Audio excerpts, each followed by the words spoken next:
Es rebelde. Ah, el micrófono. Bien, bien.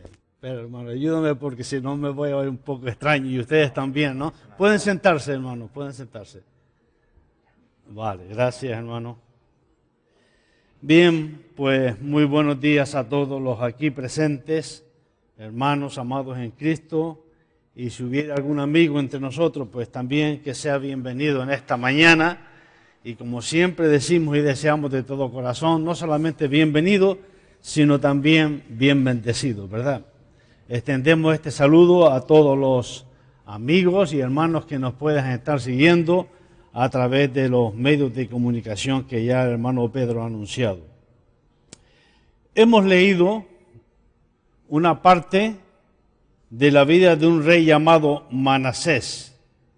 La vida del rey Manasés es una vida un tanto peculiar, un tanto singular, por algunas características que tuvo, que vivió, que le tocó vivir, ¿verdad? Y que él también eligió vivir, dicho sea de paso. Y es una vida tan peculiar y tan singular que se puede prestar a ser titulada de muchas maneras. Por ejemplo, yo he visto títulos de alguien que le ha puesto título a la vida de Manasés y ha sido como, por ejemplo, el hombre más malo. Eso ya lo hemos oído en ciertas ocasiones, ¿verdad? Otro título que tuve la oportunidad de leer es aquel que dice arrepentimiento tardío. Pero también, como dice el refrán, nunca es tarde si la dicha es buena, aunque sea tardío. Otro puso salvado por los pelos. Particularmente el título que yo le he puesto, sin tratar de ser original, por supuesto, ni mucho menos, es el siguiente: Manasés, la historia de una vida increíble. Y he usado la palabra increíble porque creo que esta palabra resume muy bien lo acontecido en la vida de Manasés, como ya vamos a ver. La palabra increíble, según el diccionario, es aquello que parece mentira, que parece que es imposible, porque realmente es complicado o difícil de creer. Es la clásica reacción que todos tenemos cuando nos cuentan algo que nos sorprende tanto que decimos que va, hombre, eso no puede ser, eso es imposible. O cuando decimos que va, eso no puede ser verdad, eso es imposible. Decimos cuando nos cuentan algo que nos sorprende en gran manera. Lo primero que vamos a considerar de esta vida, de la vida de Manasés, está relacionada con su nacimiento. En el capítulo 32 no lo vamos a ver, pero en el capítulo 32, en el anterior al que hemos leído de este libro, del segundo de Crónicas, se nos habla del padre de Manasés, que fue el rey Ezequías. Y ahí se nos dice cómo el padre de Manasés, Ezequías, tenía una enfermedad y además una enfermedad de muerte, dice la palabra de Dios. O sea que iba camino a la extinción de su vida. Y nos dice que el rey Ezequías, estando en esta condición, recibe la visita de un profeta de Dios, el profeta Isaías, quien le trae este mensaje: Manasés, tengo este mensaje para ti. Ordena tu casa, pon todo en orden, porque morirás y no vivirás. Así pues, si el rey Ezequías tenía alguna pequeña o remota esperanza de que podía rebasar su enfermedad, el mensaje que le trajo el profeta Ezequías acabó con todas sus esperanzas. Y dice la palabra de Dios que cuando Ezequías oyó estas palabras de este mensaje, lo que hizo fue girarse, voltearse, ponerse frente a la pared. Y ahí oró a Dios. Y no solamente dice que oró, sino que lloró con gran lloro. No nos dice la palabra de Dios qué fue lo que dijo Ezequías en esa oración a Dios. No nos lo dice. Pero sí sabemos cuál fue la respuesta de Dios al llanto de este rey Ezequías. Y es que Dios le concedió la gracia de darle 15 años más de vida. Según algunos estudiosos de la palabra de Dios, posiblemente uno de los motivos que Ezequías puso delante de la presencia de Dios en esta oración llena de angustia y llena de lágrimas fue que le concediese al menos el tiempo necesario de vida para que él pudiese tener a alguien que le sucediese en el trono. O sea, que no lo dejase morir sin darle un heredero. Y esto, aquí viene lo grandioso o lo diferencial de la vida de Manasés. Manasés nació después de que Dios le concediese a su padre el rey Ezequías estos 15 años de vida extra. Por lo tanto, fue un nacimiento algo inusual, algo insólito. No conozco yo otro, por lo menos en la Biblia, que fuese así, por lo menos con la misma característica. Otro dato a tener en cuenta de la vida de Manasés fue su educación y su preparación. Sabemos por la palabra de Dios qué tipo de persona, qué tipo de rey fue el padre de Manasés, el rey Ezequías. Y en el libro de Crónicas, en el capítulo 29, en este mismo libro, no lo vamos a buscar, pero lo dice de una manera clara, breve, pero también bastante condensada. Dice respecto del rey Ezequías que hizo lo recto ante los ojos de Dios, conforme a todas las cosas que había hecho David su padre. Y en el segundo libro de Reyes, en el capítulo 18, dice, en Jehová Dios de Israel puso Ezequías su esperanza. Ni después ni antes de él hubo otro como él entre los reyes de Judá. Tremenda palabra, ¿verdad? Que Dios dijo acerca de este rey.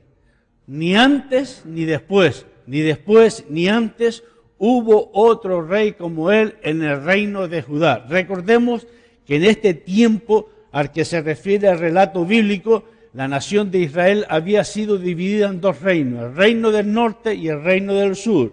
En el reino del norte ya había sido llevado al exilio por los asirios, y en el reino del sur aún pervivió por unos 100 y tantos de años.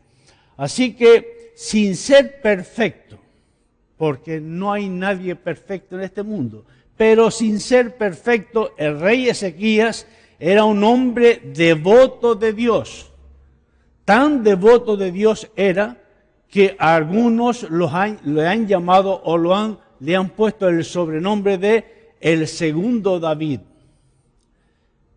Si nosotros juntamos o tenemos en cuenta todo lo que hemos visto hasta ahora acerca del rey Ezequías, o sea, cómo era su relación con Dios, hizo lo perfecto delante de los ojos de Dios, cómo es que Dios le concedió el milagro de darle 15 días más de vida, cómo es que Dios le concedió la bendición de tener un heredero, un hijo y heredero.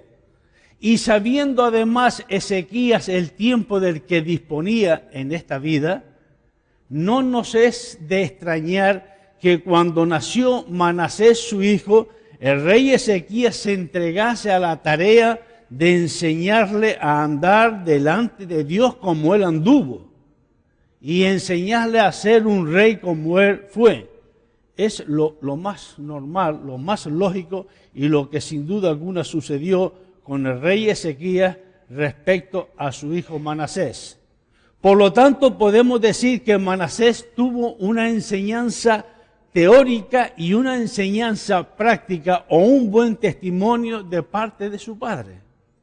Manasés aprendió de su padre, el rey Ezequías, a cómo ser un hombre devoto de Dios y cómo ser un rey conforme a la voluntad de Dios. Y le hemos leído que cuando muere el rey Ezequías, su hijo Manasés le sucede en el trono. En ese momento, este joven tenía 12 años de edad cuando comenzó a reinar. Y reinó en el reino de Judá y en la ciudad de Jerusalén, la capital de ese reino, durante 55 años. Y ahora la gran pregunta: ¿cómo fue la conducta de Manasés respecto a Dios? ¿Fue Manasés un hombre devoto como lo fue su padre? Si su padre, el rey Manasés, fue llamado el segundo David, ¿podría ser llamado Manasés el tercer David? ¿Qué clase de rey? ¿Qué clase de reinado era de esperar de parte de Manasés? Si fuese cierto ese refrán tan conocido que decimos, que muchas veces hemos dicho y hemos oído decir, de tal palo, tal astilla. Si ese refrán fuese cierto al 100%, nosotros responderíamos ante la pregunta que hemos hecho: Manasés fue exactamente un calco de su padre. Lo diríamos sin ningún tipo de duda. Y diríamos: Manasés hizo lo recto como lo hizo su padre, el rey Ezequías, a los ojos de Dios. Pero ¿fue esto lo que leímos en la palabra de Dios? ¿Fue esto lo que sucedió en realidad? ¿Cuántas veces no hemos dicho o hemos oído frases como esta?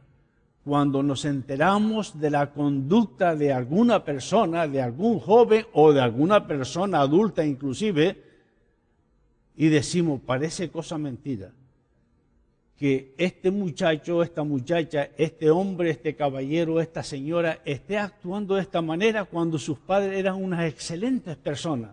No lo hemos dicho, no lo hemos oído.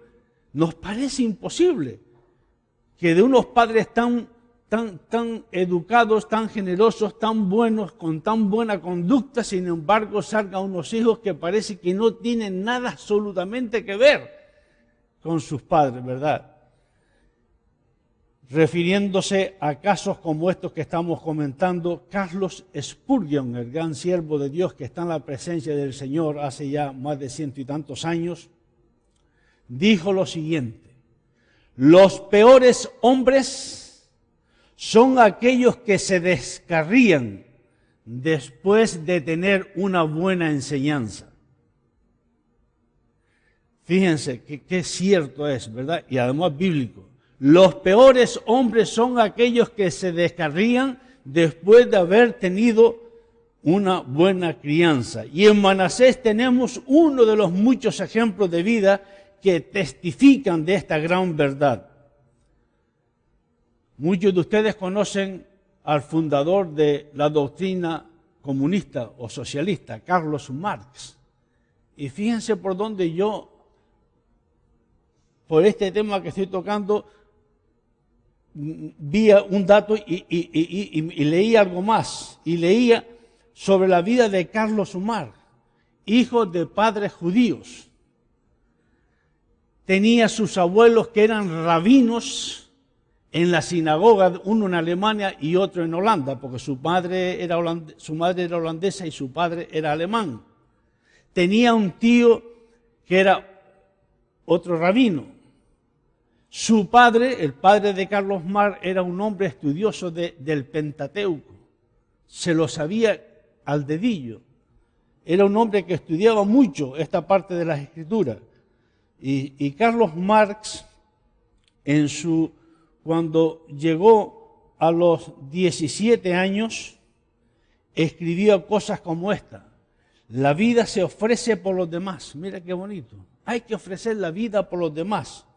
O de lo contrario, si no lo haces, la vida es arrebatada por otros, por falsos dioses, por los ídolos. Esto escribía Carlos Marx cuando tenía 17 años. Sin embargo, 3 años más tarde, cuando tenía 20 años, escribió esto: mi santuario se ha derrumbado y es necesario entronizar en los altares a nuevos dioses. Qué terrible, ¿verdad? Y saben una cosa, él escribió muchos libros, como el Manifiesto Comunista, junto con Engels, que es la base de las doctrinas políticas del comunismo y del socialismo. Y él escribió una poesía, fíjense qué título: Invocación de un desesperado. Es el título de esta poesía.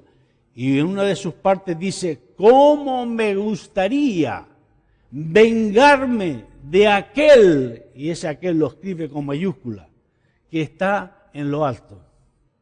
Todo esto fue después de su proceso de entronizar a otros dioses en su vida. Y eso es lo que pasa, hermanos. Eso es lo que ocurrió también en la vida de Manasés. Y esto viene a continuación cuando hemos leído desde el versículo 2 hasta el versículo 9. No hay tiempo para comentar, ni ese es el tema que nos ocupa, pero esta es otra de las características que hace que la vida de Manasés sea una vida increíble. Y es su increíble depravación, su increíble corrupción espiritual. El reino de Judá, del cual Manasés era rey, duró casi 3 siglos y medio. Tuvo 20 reyes. La mayoría de ellos fueron desobedientes a la palabra de Dios. Pero ninguno de los reyes llegó a ser como lo fue Manasés en su depravación espiritual, en su corrupción espiritual. Por 3 cosas, o al menos por 3 cosas. Primero, por la cantidad y la calidad de sus pecados. Y desde el versículo 2, en la lectura que hemos hecho, hasta el versículo 9, tenemos una amplia lista de todos sus pecados. Como dije, no tenemos tiempo, ni es el tema que nos ocupa, analizar cada uno de esos pecados, pero basándonos en lo que dice la palabra de Dios, podríamos llegar fácilmente a esta conclusión. Si Manasés no cometió más pecados, ¿saben por qué fue? Porque no pudo o porque no supo cómo hacerlo. Él hizo todo lo que estuvo de su mano, en su sabiduría y en su poder, para hacer todo lo que era contrario a Dios. Buscó de todas las naciones que estaban a su alrededor todo aquello que podía ser contrario a Dios y traerlo y ponerlo en el reino de Judá, y no solamente en el reino de Judá, sino en la propia casa de Dios, en el templo de Dios. Es la primera vez en las Escrituras que encontramos un pecado semejante. Un resumen de todos estos pecados de la depravación de Manasés son las palabras del versículo 6. Cuando al final del versículo 6 dice, se excedió Manasés en hacer lo malo ante los ojos de Dios. Y un poco más adelante dice, hizo más mal que las naciones que Jehová Dios destruyó delante de los hijos de Israel. Miren, cuando Dios le habló a Abraham de la nación que iba a ser, le hizo ver un poco lo que iba a pasar en el futuro. Le dijo que le iba a ser un padre de una gran nación, que esa nación iba a estar durante 400 años sirviendo a otros. Y que él un día los sacaría y los llevaría a una tierra que fluía leche y miel. Pero le dijo, será cuando llegue la hora. Y la hora será cuando la maldad de aquellos que están allí hayan rebosado, haya llegado a su límite. Y así sucedió. Fíjense lo grave del pecado de Manasés, que lo que Dios hizo con aquellas naciones que echó, que limpió de aquella tierra donde su pueblo iba a entrar, y sin embargo Manasés dice que estaba haciendo aún peor que esas naciones. Porque lo dice aquí, dice que él se excedió e hizo más mal que las naciones que Dios había echado delante de los hijos de Israel. Así que, otra razón, hermanos, la segunda razón por la que Manasés merece ser calificado como el rey o el hombre más malo es por el propósito de su conducta. A veces hacemos cosas malas, pero lo hacemos sin mala intención. ¿Te ha pasado alguna vez? A mí me pasó en cierta ocasión, y de una broma pensando que iba a hacerle un bien a la persona que se le estaba gastando, y por poco me cuesta 4 dientes. Y eso suele pasar, hacemos cosas, pero lo hacemos equivocadas. Y la segunda razón, repito, es por el propósito de la conducta de Manasés. En otras palabras, ¿qué era lo que Manasés pretendía conseguir haciendo lo que hizo? Y esto lo dice claramente en el segundo libro de Reyes, capítulo 21, no lo vamos a buscar en el versículo 6, donde dice exactamente esto. Manasés multiplicó el hacer lo malo ante los ojos de Dios, y fíjense lo que dice, para provocarlo a ira. Aquí también lo dice de otra manera. En el versículo 6 dice, se excedió en hacer lo malo ante los ojos de Dios hasta encender su ira. O sea, dicho de otra manera, en la conducta de Manasés no había ignorancia, no había involuntariedad. Manasés sabía lo que hacía, cómo lo hacía y para qué lo hacía. Como dice la palabra de Dios, era para provocar a ira a Dios. Y la tercera razón por la que Manasés fue el rey más malvado, sin duda alguna, fue también por la duración de su reino. Fue el más largo de todos, 55 años. Hay un refrán que dice que lo bueno si es breve, y hay una segunda parte de ese refrán que yo tampoco no sabía mucho, pero ahora me lo he tenido que aprender, y dice lo siguiente, y aún lo malo, primero dice lo bueno si breve, 2 veces bueno, y aún lo malo, si poco, no tan malo. Y aún lo malo, si poco, no tan malo. Pero este refrán tampoco se puede aplicar a Manasés, porque de bueno, nada de nada. De malo, mucho, mucho y mucho. Pero a pesar de toda esta situación tan terrible, Dios en su misericordia trata con Manasés y con el pueblo. Y en el versículo 10, que no lo leímos, lo vamos a leer ahora, dice lo siguiente. Y habló Jehová a Manasés y a su pueblo, mas ellos no escucharon. Mas ellos no escucharon. Mire, la situación de Manasés en su depravación y corrupción espiritual y la situación del pueblo, porque también fue el pueblo. Aquí no aparece en ningún momento que el pueblo dijese, Manasés, esto no puede ser. Fíjense que el versículo 2 dice que hizo lo malo ante los ojos de Jehová. Ante los ojos de Jehová estaba haciendo lo malo, pero ante los ojos del pueblo parece que estaba actuando perfectamente. Porque no se nombra que aquí hubiese alguna protesta, alguna manifestación a alguien que diga, no, Manasés, esto no puede ser así. Ni a nivel particular, ni a nivel, digamos, colectivo. Por lo tanto, parece que todos estaban complacientes, siendo complacientes en la actuación de Manasés. Quizás porque a lo mejor dice, hombre, este es un rey progresista, mira, quitó todas las cosas de su padre, nos ha quitado de encima esos sacrificios, estas cosas, lo otro. Este es un rey moderno, un rey progresista, de estos de los que se llevan hoy. ¿Cómo vamos a estar en contra de este rey que nos permite hacer todo lo que nosotros queramos, lo que nos gusta, sin ningún tipo de impedimento? Mucho cuidado, hermanos. Mucho cuidado, si alguien no te llama la atención con cariño, con amor y con la verdad, preocúpate. ¿Por qué? Porque ninguno somos perfectos. Todos somos pecadores y podemos caer en cualquier momento, podemos necesitar una palabra de exhortación, una palabra de corrección. Y si no está pasando eso, entonces está pasando una desgracia, sin duda alguna, como la que pasó en el tiempo de Manasés en el reino de Judá.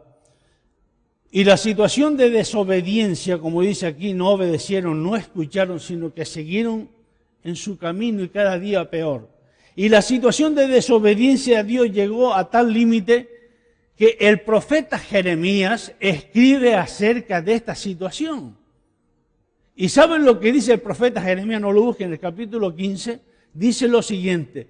Me dijo Jehová, si Moisés y Samuel se pusieran delante de mí, no estaría mi voluntad con este pueblo. Échalos de mi presencia y que salgan. ¿Qué está diciendo el profeta Jeremías aquí con estas palabras? Como sabemos, Moisés y Samuel fueron dos grandes intercesores delante de Dios en favor del pueblo de Israel. Dios escuchó muchas intercesiones de estos siervos en favor del pueblo de Israel o por alguna persona en particular. Pero ¿qué es lo que Dios dice ahora? Dice que aunque Moisés y Samuel les rogasen juntos por Manasés y por su pueblo, él no les iba a escuchar, porque no iba a servir para nada. Ellos no iban a retroceder, no iban a parar. Y como dice también el profeta Jeremías en ese mismo capítulo 15, Dios dice, estoy cansado de arrepentirme, estoy cansado de darles oportunidades y lo que hace es empeorar. Ya eso no sirve. Si a un enfermo se le está aplicando un tratamiento y no funciona, ¿qué es lo que hay que hacer? ¿Seguir? Alguien dijo, no puedes seguir haciendo las mismas cosas y esperar que las cosas cambien, ¿verdad? No puedes esperar a seguir haciendo lo mismo y que las cosas cambien y no cambian. Y eso fue lo que sucedió. Y dice el versículo 11, por lo cual Dios trajo contra ellos los generales del ejército del rey de los asirios, los cuales aprisionaron con grillos a Manasés y atado con cadena lo llevaron a Babilonia. Aquí pudo haber terminado la historia del rey Manasés, como acabaron las de muchos reyes y muchos que han sido llevados presos, cautivos y esclavos, ¿verdad? Punto y final, se acabó. Lo cogieron, le pusieron, lo amarraron con cadenas, dice que eso de los grillos es ponerle aquí como algo en la nariz para tener facilidad para el prisionero, y lo llevaron a Babilonia. Y como digo, aquí pudo haber terminado la historia de Manasés, pero no fue así. La historia continúa. Y lo que sigue a continuación es verdaderamente lo más increíble, por lo menos para mí, de esta historia. Es lo más increíble. Fue increíble su nacimiento. Fue increíble el hecho de que tuviese la preparación que tuvo. Fue increíble las decisiones que tomó de ir en contra de esa preparación tan hermosa, tan preciosa que tuvo de parte de su padre. Pero lo que sucede aquí es, para mí, lo más increíble. Dice el versículo 12, mas luego que fue puesto en angustia, Manasés oró a Jehová su Dios, humillado grandemente en la presencia del Dios de sus padres. Digo, lo más increíble de toda esta historia, hermanos, está aquí y en lo que sigue a continuación, en el arrepentimiento de Manasés. Y dice el texto que Manasés fue puesto. No fue que Manasés buscó esa situación voluntariamente, libremente, decididamente. No fue una decisión suya, fue una decisión ¿de quién? De Dios, quien fue quien le puso en esa situación de angustia. Y la palabra angustia viene de una palabra que es angosto. Y la palabra angosto es aquello que es estrecho, que es incómodo, que es ceñido, ¿verdad? Que es limitado. Angosto es el camino que lleva a la vida eterna. El ejército romano, la usaba. Todos hemos visto esas películas del oeste, ¿verdad? Cuando hay una llanura y de pronto hay unas montañas y un desfiladero. ¿Sabe ese desfiladero que hay una montaña inmensa a un lado, otra montaña a otro? Y hay un camino muy estrecho. Y ustedes han visto y hemos visto en las películas cómo entra con mucho cuidado, observando que el enemigo no lo ataque de un lado, no lo ataque del otro, o que salga en una de esas curvas, ¿no? Donde no ves nada y puedan acabar con tu vida. Eso habla de angustia. Desde el momento que la persona entra en ese camino y mientras está caminando por él es un tiempo de angustia, de ansiedad. Puede pasar cualquier cosa, pero también puede pasar una tremenda desgracia. La angustia es un sentimiento de aflicción muy intenso a causa de un gran peligro o a causa de la amenaza de una gran desgracia. Y esto fue lo que pasó con Manasés.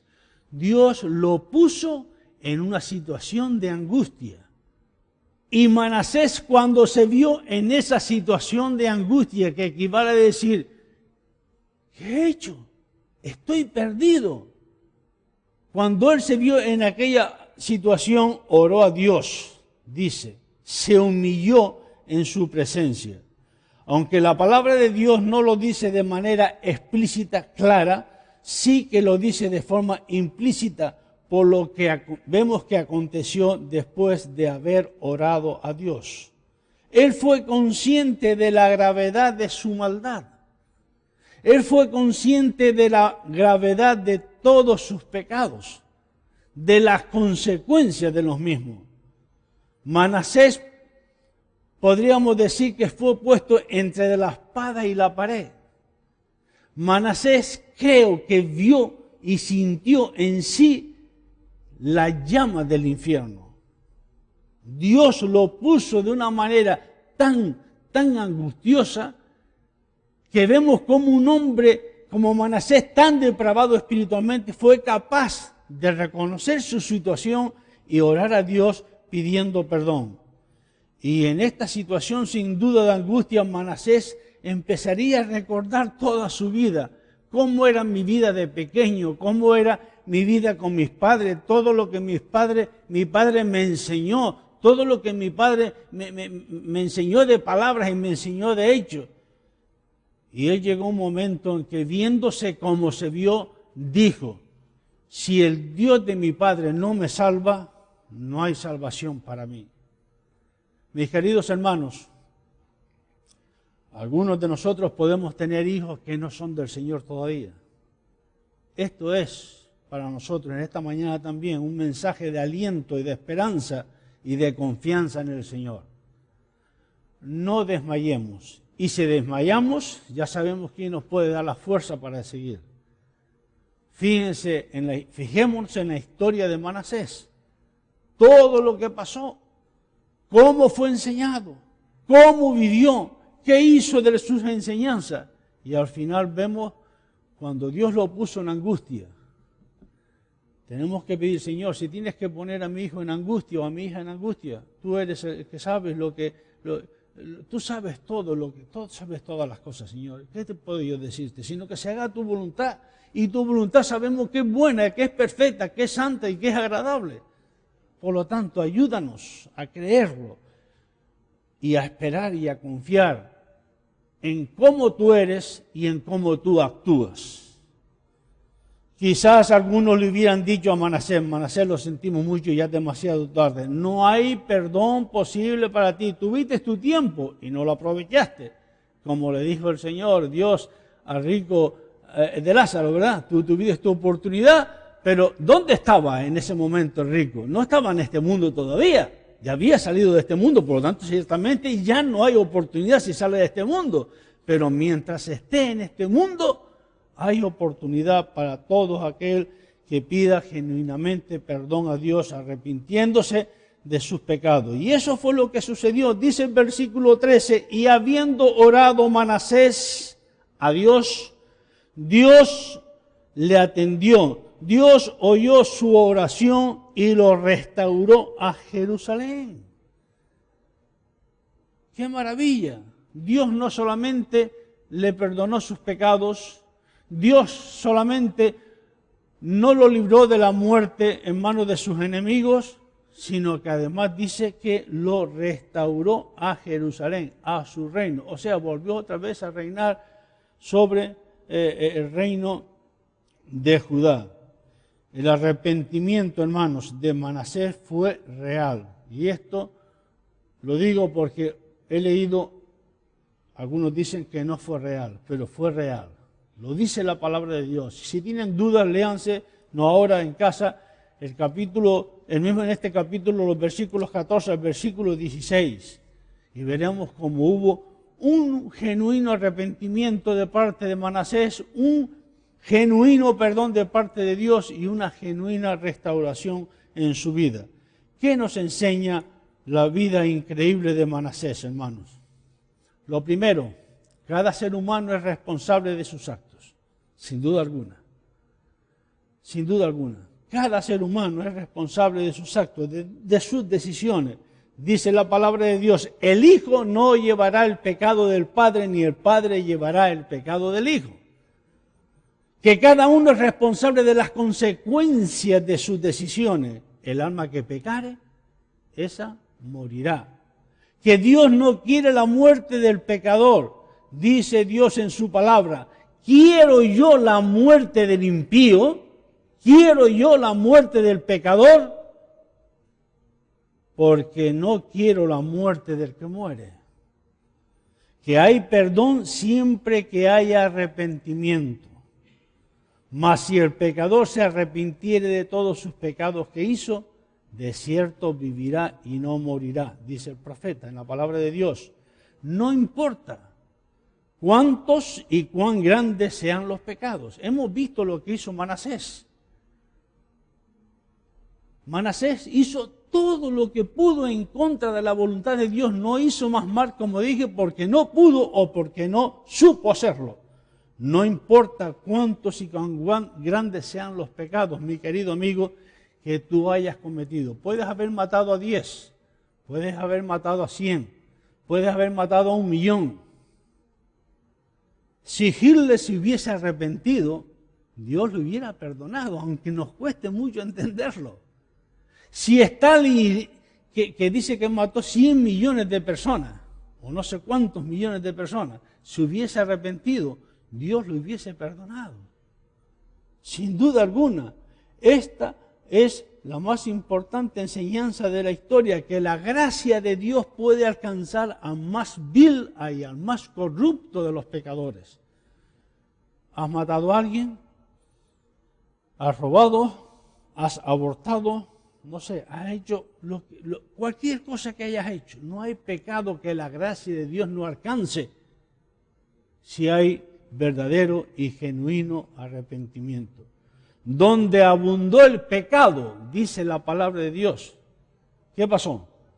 Sobreabundó la gracia. Tu gracia es mayor, dice un himno, que todos los pecados. La gracia de Dios no excluye a ningún pecador y todos somos pecadores. Por eso dice que de tal manera amó Dios al mundo. Por eso dice, no queriendo que ninguno, dice el apóstol Pedro, perezca, sino que todos procedan al arrepentimiento. Y en Manasés, hermanos, está representada toda la humanidad. Hubo un primer Manasés, hubo un segundo Manasés. Por eso decimos que en Manasés está representada toda la humanidad. En el primer Manasés está representada toda la humanidad pecadora que vive de espaldas a Dios, que vive sin importarle lo que Dios diga, sin tener en cuenta para nada lo que Dios mande u ordene, sino que está siempre pensando cómo provocar la ira.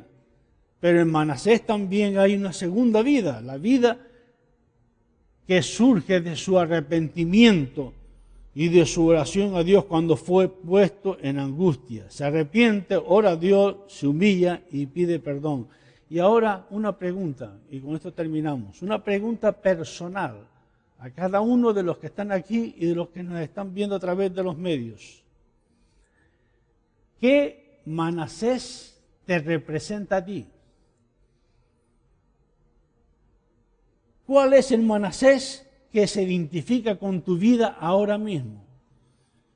¿Es el primer Manasés, el que vive de espaldas a Dios, andando de desobediencia y pecado, sin arrepentirse, sin pedir perdón a Dios, sin creer que Cristo murió por ti en la cruz del Calvario para pagar por tus pecados? Y sabiendo que tu vida está condenada al infierno eterno si no te arrepientes, o en cambio tu vida está representada en la vida del segundo Manasés.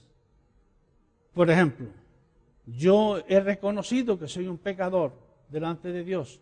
He reconocido que si Él no tiene misericordia de mí y perdona mis pecados, yo voy a ir a la condenación eterna en el infierno del que habla la palabra de Dios.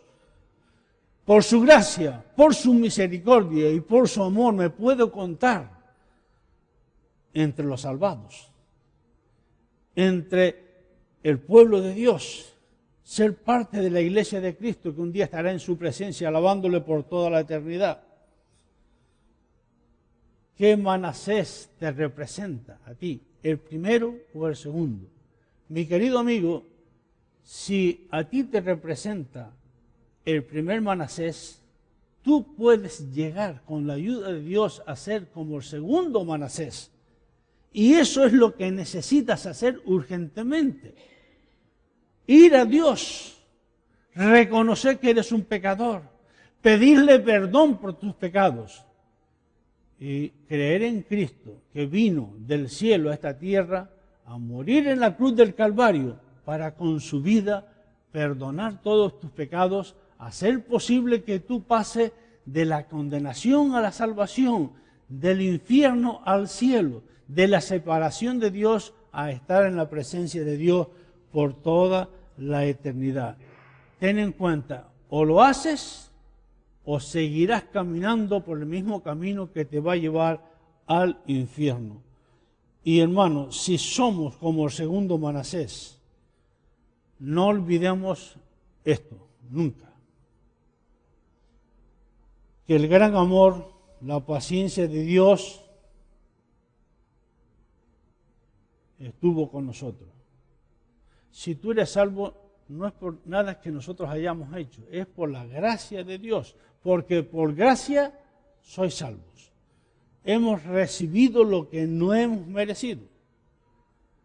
Hemos recibido lo que no hemos merecido. Y no somos nuestros, hermanos. Esto es una gran realidad que muchas veces olvidamos. En el último cántico, que creo que era todo, me rindo, ¿cómo era? Todo a ti me rindo. Hermano, tenemos que estar rendidos completamente. Porque no somos nuestros, porque por precio habéis sido comprados. Glorificar a Dios pues en vuestro cuerpo, en vuestra alma y en todo vuestro ser. Ha habido muchos fraudes en la historia de la humanidad, muchos engaños. Pero pensando en esto, mientras cantábamos esa canción, dije, Dios mío, no hay peor fraude que el que nosotros como cristianos podemos hacerte a ti. No hay mayor fraude, hermanos, porque nosotros no somos nuestros. Y si vivimos conforme a eso, nuestra vida sería muy distinta. Cada día estaríamos diciendo, Señor, tú eres el amo, yo soy el siervo. ¿Qué quieres que haga? ¿Cómo quieres que lo haga? ¿Cuándo quieres que lo haga? En esa línea tenemos que vivir, hermanos. Si hacemos planes, decimos, Señor, este es mi plan. Si tú estás conforme, fírmalo. Y si no, dame el tuyo. Dime cuál tú quieres que haga. Sabiendo que aunque el plan de Dios sea más costoso, porque a veces así, a veces el plan de Dios tiene un precio. Y nosotros no estamos dispuestos a pagar ese precio. Por eso es que lo desechamos o lo coloreamos o... No, el plan de Dios es el plan perfecto. Y tenemos que decir simplemente, Señor, mira, el plan de verdad me asusta, me impresiona, me impacta, me da miedo, pero ayúdame a hacerlo. ¿O ustedes creen que cuando Daniel y sus amigos y otros tantos personajes que encontramos aquí en la palabra de Dios, ellos fueron, no tuvieron dudas, no tuvieron luchas, no tuvieron miedo? Claro que sí, hermano. Pero como dice el libro de Hebreos, la fe fue lo que les ayudó a superar todos esos obstáculos. Dios no nos ha dado la fe para evitarnos las cosas que en su voluntad tengamos que vivir, aunque sean muy difíciles. Dios nos ha dado la fe para sobrepasar por encima de todos esos obstáculos que podamos encontrar en nuestra vida y hacer la voluntad de Dios. Por eso, hermanos, no olvidemos nunca lo agradecido que tenemos que estar con Dios por lo que ha hecho en nuestra vida. Y otra cosa, como en la vida de Manasés, esto debe ser notorio. ¿Ustedes creen que Manasés, cuando llegó y fue otra vez puesto en el reino, en el trono, la gente no lo vio? ¿La gente no se enteró? Y dijo, ¿qué pasa aquí? ¿Qué es esto? Dice, leemos en este capítulo 33, en el versículo 14, dice lo siguiente: después de esto, después de que él fue vuelto a restaurar, dice, edificó el muro exterior de la ciudad.